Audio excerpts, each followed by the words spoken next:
Om Shanti.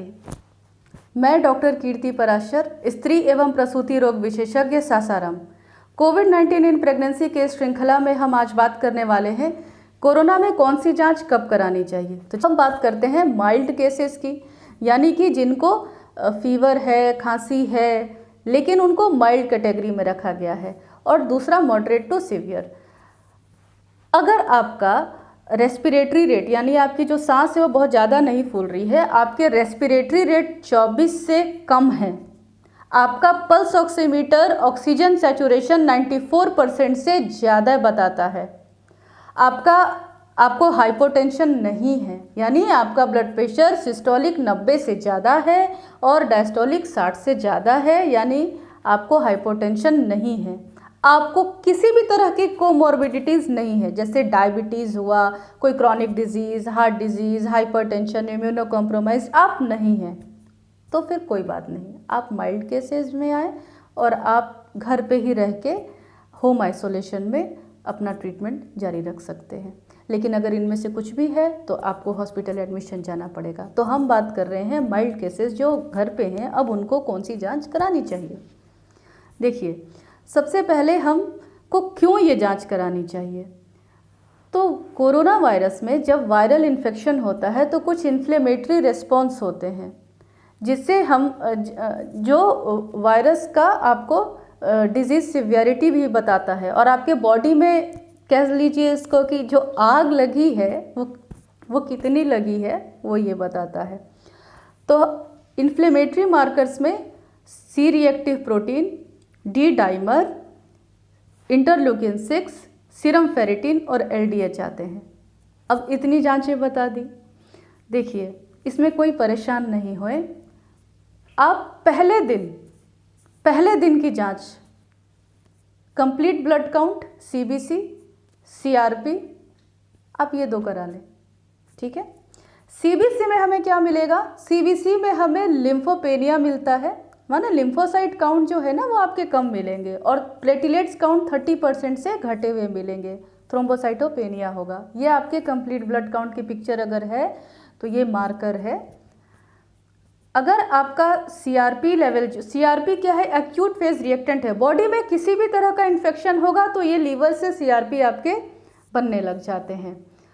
CRP का level 5 से कम रहना चाहिए, ठीक है। तो अगर पहले दिन आपका सीआरपी लेवल नॉर्मल आता है, 5 से कम आता है तो ठीक है, लेकिन आपका पहले दिन अगर सीआरपी 10 या उससे ज़्यादा आता है तो मेरी प्यारी माताओं, ये आपका पहला दिन नहीं है, ये आपका पहला दिन नहीं है, क्योंकि सीआरपी डे 1 पे इतना नहीं बढ़ सकता है।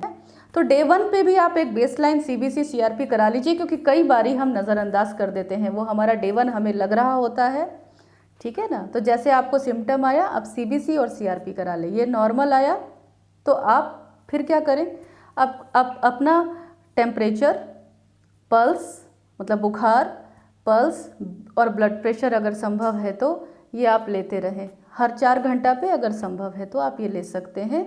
और आप अपना ऑक्सीजन लेवल घर पे ही मेज़र करें। एक हम वॉक टेस्ट आपको बताना चाहते हैं, क्योंकि आप घर पे हैं और आपको लग रहा है ठीक है माइल्ड है, डे 1 पे आपने सीबीसी सीआरपी कराई, वो भी आपकी अगर नॉर्मल ही आती है, तो आप 6 मिनट के लिए चलें या 40 कदम चलें। यदि इतना करने के बाद आपका पल्स ऑक्सीमीटर 3% से ज़्यादा का गिरावट बताता है तो वॉक टेस्ट पॉजिटिव माना जाएगा आपका, और तब आपको जो है अपने डॉक्टर से कंसल्ट करनी होगी। आप अपने डॉक्टर साहब को टेली कंसल्टेशन के द्वारा आप बात करें कि आपका वॉक टेस्ट पॉजिटिव आया है, और नेक्स्ट आपको इसके आगे का मैनेजमेंट वो बताएंगे। अब ये टेस्ट हमारी नॉर्मल आई है डे 1 पे, हमें अब आगे क्या करना चाहिए। तो ये इन्फ्लेमेटरी मार्कर्स जो हैं, अब हम आपको इन्फ्लेमेटरी मार्कर्स बताने जा रहे हैं कौन कौन से हैं। पहला, सी रिएक्टिव प्रोटीन जो कि 5 से कम होना चाहिए। अगर 10 से ज़्यादा है तो इसको बढ़ा हुआ कहते हैं। अगर more than 5 times of the upper normal है, जैसे हमने बताया 5 से कम होना चाहिए, इसका 5 गुना ज़्यादा है तो फिर ये सीवियर है, और अगर 100 से ज़्यादा है तो बिल्कुल सीवियर डिजीज़ है, ठीक है। तो सीआरपी है, सी रिएक्टिव प्रोटीन। एक बात और बताना चाहेंगे, कई बारी सीआरपी भी आज इतना फेमस हो गया है कि बहुत सारी हमारी माताएं बहनें जो हैं वो कहती हैं ऐसा है वो सब छोड़ो, आरटीपीसीआर आरएटी, हमारा ना सीआरपी करा दो। ठीक है, तो ये गलती आप मत कीजिए। सीआरपी डिजीज़ के बारे में नहीं बताता है। जैसे मैंने बताया ना कि सीआरपी जो है वो इन्फ्लेमेशन के बारे में बताता है। सीआरपी कितना स्ट्रेस आपके बॉडी में है, कितना क्या हो रहा है वायरस के चलते, वो ये बताता है। तो वो डिजीज़ के बारे में आपको नहीं बताएगा, इसलिए आप सीआरपी सीधे कराने जाने का कोई महत्व नहीं है। ये डिजीज़ सिवियरिटी हमें देखनी है, ट्रेंड देखना है। ठीक है ना, तो यहाँ हमने ये बात आपको बतानी चाहिए कि सीआरपी सिर्फ, बहुत लोग ये गलती कर रहे हैं कि वो सीधे सीआरपी सिर्फ कहते हैं कि करा लो, हमारा सीआरपी बढ़ा है तो हमको कोविड है, हमारा सीआरपी नहीं बढ़ा है तो हम नॉर्मल है। जी नहीं। ठीक है, तो सीआरपी जो है वो आपको, फिर आपको डी डाइमर प्रेगनेंसी में, pregnancy is a hypercoagulable state. ठीक है ना, डी डाइमर क्या होता है, देखिए कहीं भी जब हमारे ब्लड में नॉर्मल ये फिनोमेना होती है कि कहीं भी चोट लगेगा तो खून जमेगा, ठीक है, कोगुलेट होगा, लेकिन जब वो कोगुलेट होगा तो फिर वो ब्रेक डाउन भी होता है। तो जब भी कोगुलेशन ज़्यादा होता है तो डी डाइमर जो है ना वो बढ़ा हुआ होता है। जैसे कि प्रेगनेंसी में भी डी डाइमर, हमारा प्रेगनेंसी हाइपर कोगुलेबल स्टेट है, इसलिए इसमें डी डाइमर नेचुरल लेवल से भी बढ़ा हुआ रहता है। ठीक है, नॉन प्रेग्नेंट से।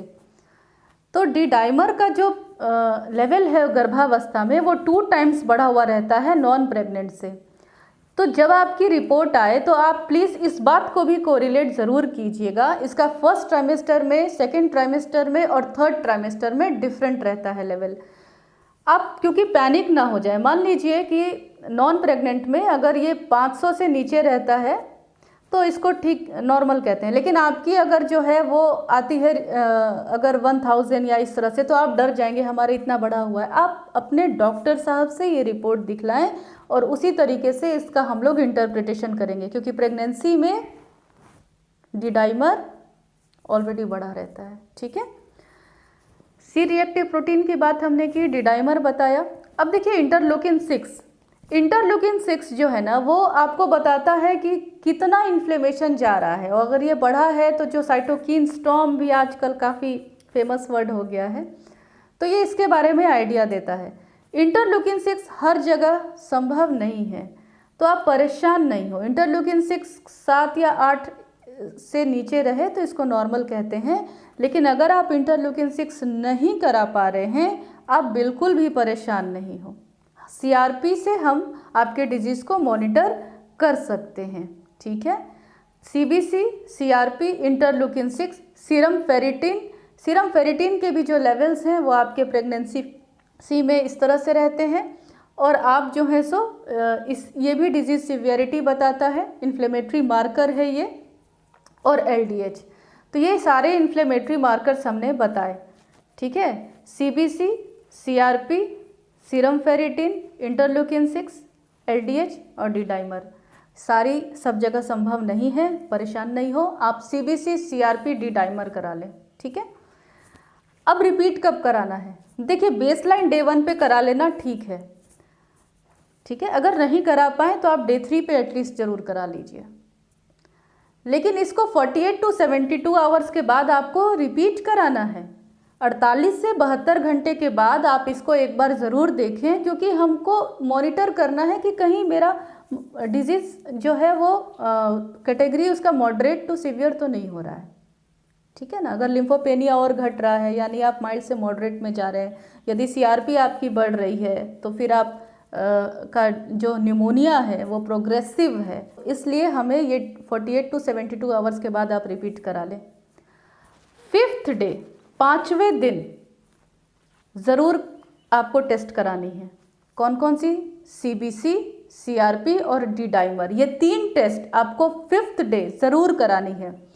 5वें दिन अगर आपका सीआरपी का लेवल 5 या उससे कम है तो इसका मतलब आपकी डिजीज़ प्रोग्रेस नहीं हो रही है, इन्फ्लेमेशन बॉडी में प्रोग्रेस नहीं हो रहा है, निमोनिया प्रोग्रेस नहीं हो रहा है। ठीक है, तो डे 5 पे सीआरपी लेवल आपका 5 से कम आना चाहिए, लेकिन अगर आपका डे 5 पे भी सीआरपी लेवल बढ़ रहा है, 10 या उससे ज़्यादा है, तो आपका निमोनिया थोड़ा प्रोग्रेस कर रहा है, आप अपने डॉक्टर से यहाँ पे ज़रूर मिले। डी डाइमर अगर आपका बढ़ रहा है जो पहले कराया था उससे, या आपका जो प्रेगनेंसी के जो कट ऑफ वैल्यू है उससे ज़्यादा है, तो आपको फ़ौरन अपने डॉक्टर साहब से बात करनी चाहिए, क्योंकि यहाँ पे ट्रीटमेंट को हमें एस्केलेट करना होगा और आपकी जो ट्रीटमेंट है यहाँ पे आपको और भी चीज़ें जो डॉक्टर साहब को देनी है वो स्टार्ट करेंगे, ठीक है ना। तो इसको नज़रअंदाज आपको नहीं करनी है। तो ये हमारे इन्वेस्टिगेशंस हुए। इसके अलावा आप लैब इन्वेस्टिगेशंस जो आपके एंटीनेटल प्रेगनेंसी के हैं, जैसे थायराइड हुआ, ब्लड ग्रुप हुआ, ब्लड शुगर हुआ, यूरिन का रूटीन टेस्ट हुआ, आप ये सब भी दे सकते हैं। तो ये हमने अभी तक से जाना कि कोविड-19 की जांचें किन्हें करानी चाहिए, कौन सी जांच करानी चाहिए, उनका क्या कोरिलेशन है, और डिजीज़ को मॉनिटर करने के लिए हमें कौन सी जांच किस दिन और उसका क्या कोरिलेशन है, हमने ये जाना। तो भावना के साथ हम आज की श्रृंखला यहीं समाप्त करते हैं। आपसे फिर मिलेंगे कुछ इसी तरीके के टिप्स के साथ। धन्यवाद। ओम शांति।